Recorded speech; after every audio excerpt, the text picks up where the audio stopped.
Hello friends, कैसे हैं आप सब। जैसा कि हमने पॉलिटी के टॉप 500 क्वेश्चन यानी संविधान के अगला 500 क्वेश्चन हमने करने का टारगेट लिया है और उसको कर भी रहे हैं। आज से इतिहास भी शुरू हो रहा है, इसमें भी वो 500 क्वेश्चन हम देंगे जिसके दल पे हमने बिहार के बहुत सारे एग्जाम्स लाइक बिहार दरोगा, बिहार एसएससी, इन सब एग्जाम्स को क्रैक किया था। तो चलिए शुरू करते हैं। Which of the following is not considered a primary source of studying ancient Indian history. देखिए, प्राचीन भारत से ही शुरुआत करेंगे, एक एक चैप्टर को कवर करते चलेंगे। प्राचीन भारतीय इतिहास के अध्ययन के लिए निम्नलिखित में से कौन प्राथमिक स्रोत नहीं माना जाता है। देखिए, सवाल को भी ध्यान से पढ़ना एक कला है। ये सवाल क्या कह रहा है, नहीं मानते हैं सोर्स। तो शिलालेख, सिक्के, पांडुलिपियां, द्वितीय ऐतिहासिक विवरण। बनारस हिंदू यूनिवर्सिटी से मैंने ancient Indian history and culture में ही अपना ग्रेजुएशन किया है। इस क्वेश्चन को तो खैर मैं अच्छे से बता ही सकता हूं। तो इसको थोड़ा एनालाइज करते हैं कि कहने का क्या मतलब है। देखो, हम इतिहास आज जो पढ़ते हैं उसके कुछ ना कुछ तो सोर्स होंगे, मतलब किसी ने लिखा होगा, किसी ने का कुछ मिला होगा, उसके रिसर्च होता है, रिसर्च से वो डिडक्शन किया जाता है कि हाँ ये चीज हुआ होगा। तो शिलालेख पे राजकीय आदेश मिलते हैं, ये जो आप देखते हो सिलपट पे लिखा होता है वो पुराने जमाने का ट्रेंड है, वहां से ही ये चीजें आ रही है। जैसे अशोक ने स्तंभ बनवाए थे तो वहां पे ब्राह्मी लिपि में उसने लिखवाए थे। सिक्कों पे भी किस राज्य में क्या सिक्के हैं उससे उसकी सोर्स मिलती है, उसकी इकोनॉमी के बारे में पता चलता है। पांडुलिपियां, पांडुलिपियां जो मैन्युस्क्रिप्ट्स होते हैं, मतलब जैसे आप सुनते हो पहले पेड़ के पत्तों पे लिख दिए जाते थे, वो चीजें यहाँ पे आती हैं। द्वितीय ऐतिहासिक विवरण, अब द्वितीय ऐतिहासिक विवरण है मतलब प्राइमरी सोर्स वो होता है जो हमने डायरेक्ट ऑब्जर्व किया। द्वितीय मतलब किसी की कही सुनी बातें, तो ये नहीं होगा, इसका राइट आंसर नहीं वाला यही होगा। ठीक है, तो D is the right answer. आगे देख लेते हैं, अगला क्वेश्चन की तरफ बढ़ते हैं। स्तंभों और चट्टानों पर अशोक के शिलालेख इतिहास को समझने के लिए महत्वपूर्ण स्रोत हैं। देखो, स्तंभ और चट्टान पे अशोक ने इंस्क्रिप्शंस लिखवाए हैं। ठीक है, ये कौन से साम्राज्य को समझने के लिए आसान है। मौर्य, गुप्त, मुगल, चोल। अब आप ये समझ ही रहे हो अशोक किस साम्राज्य का था, तो वो मौर्य साम्राज्य का था। तो इसका तो बहुत लोगों ने सही आंसर किया है, तो मौर्य सम्राट अशोक था वो। आगे बढ़ते हैं। अर्थशास्त्र, जिसका श्रेय चाणक्य या कौटिल्य को दिया जाता है, एक प्राचीन भारतीय ग्रंथ है। ये भी आपको पता है। देखो प्यारे दोस्तों, 25 क्वेश्चन के हम 20 प्रैक्टिस सेट करेंगे, 500 ये जो क्वेश्चन हम देंगे आपको, ये आपके एग्जाम ओरिएंटेड क्वेश्चन होंगे। मतलब आप इसको करके ही जाना एग्जाम हॉल में, वरना अफसोस ही रहेगा। अपने अनुभव से मैंने इसको क्रिएट करवाया है। तो ये अर्थशास्त्र नाम है। अर्थशास्त्र कला एवं वास्तुकला की जानकारी देता है। अर्थशास्त्र और राजनीति की, चिकित्सा एवं ज्योतिष की, धर्म एवं दर्शन की। तो जो लोग समझदार हैं, पुराने लोग हैं, पढ़े हुए हैं पहले से, वो जानते हैं अर्थशास्त्र सिर्फ नाम है। ये जो है अर्थशास्त्र और राजनीति के बारे में इंफॉर्मेशन देता है। स्टेट को कैसे चलाना चाहिए, राज्य की क्या नीति होनी चाहिए, कितने विभाग होने चाहिए, कैसे कैसे क्या होने चाहिए, वो सारा यहाँ पे दिया हुआ है। अगला देख लेते हैं। Which ancient Indian text composed in second century C contains a collection of fables and stories often associated with morality. दूसरी शताब्दी ईस्वी में रचित किस प्राचीन भारतीय ग्रंथ में दंत कथाओं और कहानियों का संग्रह है जो अक्सर नैतिकता से जुड़ी हुई होती है। तो ये आपने सुना भी होगा, नैतिकता से जुड़ी हुई कहानी जो है वो प्राचीन समय में बड़ी फेमस थी। इसकी दूरदर्शन पे कहानियां भी आती थी। अर्थशास्त्र नहीं है, मनुस्मृति नहीं है, पंचतंत्र है। पंचतंत्र में छोटी छोटी कहानियां हैं जो कि आपको मोरल एजुकेशन देती हैं। मोरल एजुकेशन मतलब चोरी नहीं करनी चाहिए, झूठ नहीं बोलनी चाहिए, किसी को धोखा नहीं देनी चाहिए, ये सब मोरल एजुकेशन है। रामायण तो सबसे पहला है पंचतंत्र, जो छोटी छोटी कहानियों से। रामायण भी मोरल एजुकेशन अच्छा खासा देखता है, ये आप जानते हो, लेकिन बड़ी स्टोरीज है रामायण, है ना। आप देख लेते हैं। Rigveda, Samaveda, Yajurveda and Atharvaveda are collectively known as. देखो, आपने अगर सुना होगा ऋग्वेद, सामवेद, यजुर्वेद और अथर्ववेद को सामूहिक रूप से जाना जाता है। उपनिषद, स्मृति ग्रंथ, वेद, पुराण, ये वेद हैं। इसमें ऋग्वेद, सामवेद, यजुर्वेद, इनको वेदात्रयी कहते हैं। मतलब प्रारंभिक रूप से यही तीनों वेद थे। अथर्ववेद बाद में आया, इसको लेटर वैदिक एज में इसको लाया गया। तो आई थिंक ये चीजें क्लियर हो गई होंगी आपको, कौन कब आया और नहीं आया। ठीक है, अब उपनिषद को देखते हैं। उपनिषद क्या है। उपनिषद का मतलब होता है किसी के पास बैठना। उप मतलब निषद, ये दो शब्दों से बना है, उप और प्लस निषद। चलिए ये डिटेल हो जाएगा ज़्यादा, बट ये आप समझना, ये फिलॉसफी से रिलेटेड होता है। किसी ज्ञानी पुरुष के बगल में बैठना, बहुत ज़्यादा हाईली क्वालिफाइड ये ज्ञान, दर्शन शास्त्र जिसे कहते हैं, तो ये यहीं से आया हुआ है। The ancient Indian city of Mohenjodaro part of Indus valley civilisation was discovered in which modern day country. सिंधु घाटी सभ्यता का हिस्सा प्राचीन भारतीय शहर मोहनजोदारो किस आधुनिक देश में खोजा गया है। मतलब सिंधु घाटी सभ्यता है ना, ये भारत में पाया गया था सबसे पहले, पाकिस्तान में, बांग्लादेश में, श्रीलंका। देखो उस समय तो भारत पाक एक में था, तो लेकिन जब भारत बंटवारा हुआ तो ये पाकिस्तान में चला गया, तो पाकिस्तान में ही खोजा गया था। मोहनजोदड़ो पाकिस्तान के लरकाना डिस्ट्रिक्ट में है, वहां के जिले का नाम क्या है, लरकाना, और वहीं पे ये पाया जाता है। समझ में आया होगा आई थिंक आपको। The Jataka tales which recount stories of previous life of Buddha are found in ancient Buddhist literature. अब जातक कथाएं हैं जो बुद्ध के पिछले जीवन की कहानियों का वर्णन देती हैं, बहुत कुछ सिखाती हैं। ये प्राचीन बौद्ध साहित्य में पाई जाती हैं। धम्मपद, त्रिपिटक, ललित विस्तार, महावंश। देखो जातक कथाएं जो हैं, ललित विस्तार, त्रिपिटक, महावंश, दीपवंश और महावंश, ये दोनों श्रीलंका में लिखी गई। ठीक है, तो ये आपका त्रिपिटकों के जो हैं उसमें इस जातक कथाओं का वर्णन मिलता है। राइट आंसर आपको मिल गया। अगला है कौटिल्य द्वारा लिखित प्राकृतिक पाठ अर्थशास्त्र मुख्य रूप से संबंधित है। तो ये हमने शायद पिछले क्वेश्चन में इसी से मिलता जुलता क्वेश्चन देखा था, और ये क्वेश्चन उलट पुलट के आपसे पूछ ही लिया जाएगा हमेशा। नैतिकता, आर्थिक और राजनीतिक मामले, धार्मिक अनुष्ठान, कला एवं संस्कृति, बताइए। तो ये है आर्थिक और राजनीतिक मामले, मतलब स्टेट को कैसे चलाना चाहिए, राज्य को, ये सब चीज यहां पे है। अगला है पुराण प्राचीन भारतीय ग्रंथों की एक शैली है जो मुख्य रूप से इस पर केंद्रित है। पुराण समझ रहे हो, पुराण मतलब होता है एंशिएंट या ओल्ड, आप जो कह लो। कानून और न्याय शास्त्र, दर्शन और तत्व मीमांसा, इतिहास, पौराणिक कथाएं, किंवदंतियां। पुराण जो है, जो शैली तो है प्राचीन भारतीय ग्रंथों की एक शैली है जो मुख्य रूप से इस पर केंद्रित है। इतिहास, पौराणिक कथाएं एवं किंवदंतियां, गणित एवं विज्ञान। पुराण क्या कहते हैं, देखो पुराणों को अगर आप पढ़ोगे ना तो उसमें बहुत सारे पुराण हैं, मतलब पुराणों की संख्या आप जान ही रहे हो। अगर आपको पता है टोटल पुराण हमारे पास कितने हैं, जैसे हमारे पास महाकाव्य 2 हैं, ये सब याद होना चाहिए आपको। ठीक है, तो पुराण टोटल कितने हैं आपको उसके लिए देता हूँ, 100 से ऊपर है, तो आपको कमेंट करना है। इसमें इतिहास भी है भारत का, पौराणिक कथाएं हैं, किंवदंतियां भी हैं, कुछ मिथ्स भी हैं। मिथ्स मतलब बहुत सारे हिस्ट्री हैं जो सत्य है, कुछ लगते हैं कि यार ऐसे कैसे हो सकता है, जो आज अपना हिस्ट्री में निकल के आया, बहुत सारा पुराण का इसमें रोल है। अगला देख लेते हैं, किस प्राचीन भारतीय शासक के आदेश बौद्ध धर्म को बढ़ावा देने, बहुमूल्य ऐतिहासिक जानकारी प्रदान करने में सहायक थे। तो अब ये जब आप पढ़ोगे तो कौन सा ऐसा भारतीय शासक था जिसने अपना मतलब बौद्ध धर्म को प्रचारित किया, सीधा समझो तो हर्ष, चंद्रगुप्त मौर्य, अशोक या अकबर। अकबर तो काट ही दो पहले। हर्ष चरित्र, हर्ष के बारे में है, चंद्रगुप्त मौर्य बचता है। तो देखो ये चंद्रगुप्त मौर्य जो थे, इसी के वंश में अशोक आता है। ठीक है, तो बात समझो आप, अशोक जो है इसने अपने मतलब संघमित्रा बेटे और बेटी को, सीधा समझो आप, श्रीलंका भेजा था बौद्ध धर्म के प्रचार के लिए, और जो कि आप श्रीलंका में देखो बुद्धिस्ट काफी ज्यादा है, मतलब मेजोरिटी ही है। तो ये अशोक का बहुत बड़ा रोल है जिसने राजकीय तरीके से इसको बढ़ावा दिया। अगला क्वेश्चन सिर्फ हिंदी क्वेश्चन देखते हैं, क्योंकि मेजोरिटी ऑफ द स्टूडेंट जो है वो हिंदी के ही है। प्राचीन सिंधु लिपि को अभी तक नहीं पढ़ा जा सका, जिससे इसमें प्रयुक्त लिपि को समझना चुनौतीपूर्ण हो गया है। अब प्राचीन सिंधु लिपि को जो नहीं पढ़ा जा सका, इसमें वेद है, रामायण है, सिंधु घाटी सभ्यता है, गुप्त साम्राज्य है। क्या है इसमें बताइए, वेद, रामायण, सिंधु घाटी सभ्यता। सिंधु लिपि को कहां पाई जाएगी, सिंधु घाटी सभ्यता में। और इस लिपि को अगर आप इंटरनेट पे सर्च करके देख सकते हो, इसको अभी तक डिसाइफर नहीं किया जा सका है।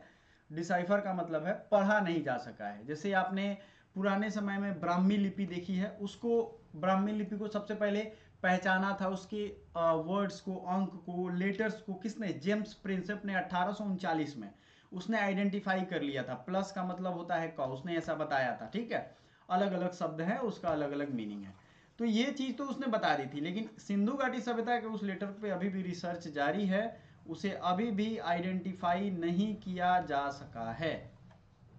ठीक है, आगे बढ़ते हैं, चलिए आगे बढ़ते हैं। मध्य भारत की सॉरी मध्य भारत में स्थित सांची स्तूप किस धर्म से जुड़ा हुआ एक महत्वपूर्ण स्मारक है?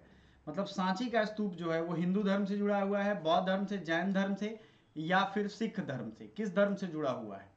तो सांची का स्तूप जुड़ा हुआ है बौद्ध धर्म से। और इसे बनवाया किसने था? अशोक ने ही बनवाया था, अपनी पत्नी कारुबाकी के कहने पे। वो उस रास्ते से जा रहा था और उसे लगा, उसने रिक्वेस्ट किया कि ऐसा बनवाना चाहिए यहाँ पे। तो बहुत ही भव्य ये सांची का स्तूप है, पूरा गोलाकार है। आप इंटरनेट पे भी देख सकते हो, जाके भी देख सकते हो, मध्य प्रदेश में है। राजतरंगिणी एक महत्वपूर्ण ऐतिहासिक ग्रंथ है जिसकी रचना कल्हण ने की थी, और यह मुख्य रूप से प्राचीन भारत के किस क्षेत्र के इतिहास की जानकारी देता है? तो दक्षिण भारत, उत्तर भारत, कश्मीर और गुजरात। तो राजतरंगिणी जो है ये एक तरीके से कारकोट वंश के बारे में आपको इंफॉर्मेशन देता है। ललितादित्य, मुक्तापीड़ और मुक्तापीड़ नाम से जो भी टाइटल है उनके राजाओं के बारे में। तो ये कश्मीर का 1000 साल का लगभग इतिहास है, आप कह सकते हो। कश्मीर के बारे में पूरी इसमें लिखी गई है। कल्हण और उसके आगे के राइटरों ने इसमें एडिट करके इसको कंप्लीट किया है कश्मीर के बारे में। तो समझ में आ गया, राजतरंगिणी कश्मीर के बारे में लिखा हुआ है। Ajanta and Ellora caves in Maharashtra India are renowned for their. देखो, अजंता और एलोरा की गुफाएं जो हैं किसके लिए प्रसिद्ध हैं? भारत में हैं। प्राचीन शिलालेख, रॉक कट वास्तुकला। रॉक मतलब पहाड़ है, पहाड़ को काट काट के वास्तुकला मतलब घर बनाए गए हैं, मठ बनाए गए हैं वहां पे रहने लायक, या कुछ चीजें बनाई गई। तार के पत्तों पर पांडुलिपि या पांडुलिपि या प्राचीन सिक्के। तो देखिए ये रॉक कट आर्किटेक्चर के लिए फेमस है, मतलब वहाँ पहाड़ बड़े बड़े हैं उनको ही काट करके और उसमें घर बनाए गए हैं, बौद्ध मोनास्ट्री बनाए गए हैं, हिंदू देवी देवता, बौद्ध, बुद्धिस्ट, इन सब के फोटोज हैं वहाँ पे। ऐसे पेंटिंग या चित्रकारी है कि आपका दिमाग खराब हो जाएगा। यूनेस्को का वर्ल्ड हेरिटेज साइट है, उसको प्रिजर्व किया जाता है। और उतने बारिश वाले जगह पे बहुत ज़्यादा बारिश होती है, पूरा डेंस फॉरेस्ट है, फिर भी वहाँ पे ये चीज़ें हैं। तो इट्स कंप्लीटली स्ट्रेंज टेक्निक। उस जमाने में ये टेक्निक कैसे डेवलप की गई थी, आप इंटरनेट पे फोटो देखोगे, दिलचस्पी वाली चीजें हैं। सो भारत हमारा काफी विविधताओं से भरा है। The sutras in ancient Indian literature are associated with. सूत्र, सूत्र किस में है? इपिक में है, नैरेटिव्स में, philosophical discussion, metaphysics, royal addicts. Hindi में पढ़ते हैं। भारतीय साहित्य में सूत्र किससे संबंधित है? महाकाव्य, आख्यान, दार्शनिक रचनाएं, गणित, विज्ञान, शाही आदि। सूत्र, सूत्र जो है ना वो महाकाव्यों में जो लिखे जाते हैं, दो दो लाइन के संस्कृत के बड़े बड़े श्लोक, उसको आप सूत्र कह सकते। सूत्र, छंद, ऋचाएं, ये सब छोटे छोटे अलग अलग टाइप के हैं। जैसे पोएट्री होता है, स्टोरी होता है, उसी तरीके से। विच एंशिएंट इंडियन इपिक पोएम, या हिंदी में देख लेते हैं, कौन सा प्राचीन भारतीय महाकाव्य हिंदू पौराणिक कथाओं और इतिहास के एक महत्वपूर्ण स्रोत रामायण की कहानी बताता है? अब ये कोई एक महाकाव्य होगा जो रामायण की स्टोरी भी बताता है, तो ये आपको बताना है कौन सा हो सकता है। महाभारत में रामायण की चर्चा देखते हैं। अर्थशास्त्र, अर्थशास्त्र की अगर हम बात करें तो अर्थशास्त्र जो है ये किसकी रचना है? विष्णुगुप्त या कौटिल्य की। भागवत गीता और मनुस्मृति। देखो मनुस्मृति जनरली यहाँ राइट आंसर होगा 16 का। देख लीजिए कितने लोगों का सही है। महाभारत दुनिया का सबसे लंबा महाकाव्य है और ऐतिहासिक और पौराणिक विवरण प्रदान करता है। परंपरागत रूप से इसकी रचना का श्रेय दिया जाता है। महाभारत को कौन लिखा था, किसने लिखा था? महर्षि वेद व्यास ने इसकी रचना की थी।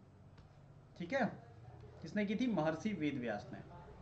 तो यहाँ पे ऋषि व्यास लिखा हुआ है। आगे बढ़ते हैं। विशाख दत्त का ऐतिहासिक नाटक मुद्रा राक्षस किस भारतीय प्राचीन शासक की सत्ता में वृद्धि पर केंद्रित है? चंद्रगुप्त मौर्य, हर्ष, अशोक और कनिष्क। इंग्लिश में भी ऊपर क्वेश्चन है। अगर आप चूंकि हिंदी भाषी बच्चे ज़्यादा हैं इसलिए हम हिंदी पे ही अभी रखते हैं सामने, इंग्लिश भी रहता है। तो देखिए मुद्रा राक्षस को लिखा है किसने? विशाख दत्त ने। और ये चंद्रगुप्त मौर्य की जीवनी है एक तरीके से, इनडायरेक्ट रूप से। ठीक है, इसके कहानीकार जो हैं वो इसी की कहानी को वर्णित करते हैं। The Bhagavad Gita, a 700 verse Hindu scripture, is a part of which larger ancient Indian EPIC. तो भागवत गीता तो आपको पता ही है, 700 श्लोक है इसमें, ये महाभारत की रचना है। तो ये भी इजी क्वेश्चन है आपके लिए, कोई मुश्किल सवाल नहीं है। देखिए पहले दोस्तों इस प्रैक्टिस सेट में आपके कितने मार्क्स आए वो बता दीजिएगा जरूर, क्योंकि उससे आपका रिकॉर्ड भी रहेगा कि इतने क्वेश्चन आए थे। और काफ़ी अच्छे अच्छे क्वेश्चन हैं इसमें जो आपके एग्जाम पॉइंट ऑफ व्यू में। व्हाट्सएप एंड टेलीग्राम हमारा जरूर ज्वाइन करिएगा, क्योंकि उससे क्या होगा, आपको इसकी पीडीएफ वगैरह मिल जाएगी। What is the primary source of historical information in ancient India? Written record, oral tradition, archaeological artefacts, inscriptions. तो अगर हम प्राचीन भारत की ऐतिहासिक जानकारी का प्राथमिक स्रोत देखें तो लिखित रिकॉर्ड बहुत कम है, मौखिक परंपराएं हैं, पुरातात्विक कलाकृतियां हैं, शिलालेख हैं। तो प्राथमिक अगर हम बात करें, लिखित रिकॉर्ड देखो हिंदुस्तानियों के पास बहुत कम है, ठीक है। जो पुराण वगैरह के कहीं कहीं मैन्युस्क्रिप्ट छुपे पड़े हैं वो आया, फिर रिसर्च हुआ। शिलालेख की अगर हम बात करें तो इससे काफ़ी कुछ क्लियर हुआ। जैसे अशोक के 13 शिलालेखों का एक खंड है, तो उससे उसके राजा राज्य के बारे में काफ़ी चीज़ें इंफॉर्मेशन मिली, ठीक है। तो अगर हम बात करें तो पुरातात्विक कलाकृतियाँ, इसी का शिलालेख भी इसी का पार्ट है। तो इस पुरातात्विक कलाकृतियाँ से काफ़ी चीज़ें निकल के सामने आती हैं, तो शिलालेख भी उसी में आएगा। तो राइट आंसर क्या हो जाएगा, ग या सी। अगला है प्राचीन भारत का सबसे प्राचीन ज्ञात लिपि जो अभी तक नहीं पढ़ी जा सकी है। देखिए ब्राह्मी खरोष्टी, ये अशोक ने अपने शिलालेखों को शिलालेख को 4 भाषा में लिखवाया था, ब्राह्मी, खरोष्टी, ग्रीक और अरेमेइक। ये 4 लिपियां थी, स्क्रिप्ट थे। देखो जैसे हिंदी भाषा है, उसकी लिपि है देवनागरी, समझ रहे हो ना आप? तो वही ये सब स्क्रिप्ट है। ये लिखने वाले को स्क्रिप्ट कहते हैं। जिसमें लिखते हो वो भाषा नहीं होता, भाषा बोलने वाली चीज़ होती है, और जिसमें लिखते हैं वो स्क्रिप्ट कहलाता है। जैसे नेपाली का भी देवनागरी है, नेपाली भाषा जो लिखेंगे उसका भी देवनागरी लिपि है। इंग्लिश का रोमन स्क्रिप्ट है। तो इंग्लिश में अगर 1 2 लिखना हो आपको तो वो ऐसे लिखते हैं, ठीक है। तो ये सब चीज़ ज्ञान होना चाहिए आपको। और हिंदी में 1 लिखना हो तो ऐसे लिखते हैं, तो अलग अलग चीज़ें हैं। तो सिंधु लिपि को अभी तक नहीं पढ़ा जा सका है।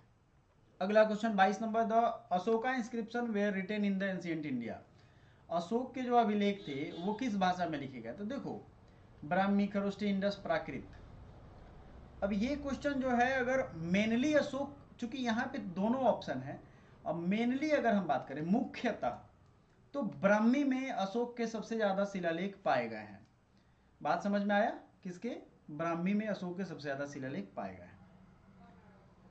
The major collection of hymns and verses which forms the foundation of ancient India. आगे बढ़ते हैं, इंग्लिश हिंदी में देखते हैं।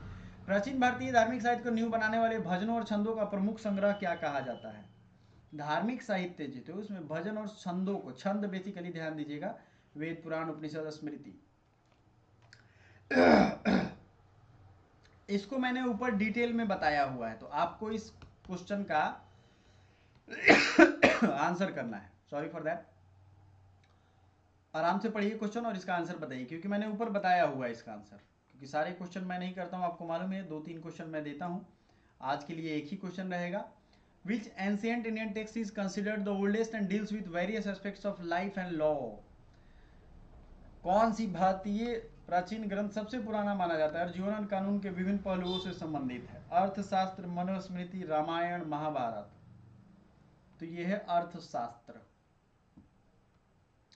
अब यहां पे आप मनुस्मृति से कंफ्यूज हो सकते हैं। जीवन और कानून के विभिन्न पक्ष, तो देखो अगर जीवन की बात करें तो मनुस्मृति में ज़्यादा मिलेगा। अर्थशास्त्र में राज्य और उसकी डिप्लोमेसी, राज्य को कैसे चलाना चाहिए, वित्तीय लेन देन, स्पाई व्यवस्था, ये सब है। लेकिन अगर कानून मतलब लॉ, ये कानून में थोड़ा आपको डीप नहीं जाना होगा, तो इस विषय में मनुस्मृति भी हो सकता है, ठीक है। जब ऐसे भी कंफ्यूजिंग सिचुएशन आए तो आपको क्वेश्चन पूरा ध्यान से पढ़ना चाहिए। तो आइए फिर से ध्यान से पढ़ें। सबसे पुराना माना जाता है और जीवन और कानून के विभिन्न पहलुओं से संबंधित है।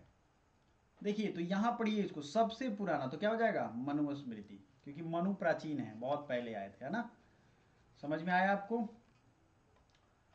आते हैं, सिंधु घाटी सभ्यता की खोज किस पुरातत्वविद ने की थी? बहुत इजी क्वेश्चन है, कोई भी अगर किताब आप देखोगे तो सबसे पहले ये मिल जाता है आपको। James Prinsep, R D Banerjee, John Marshall, Alexander Cunningham.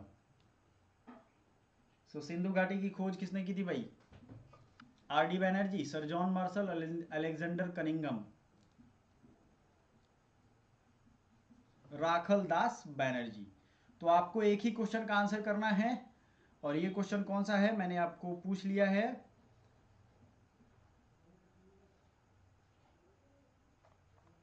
ये क्वेश्चन है।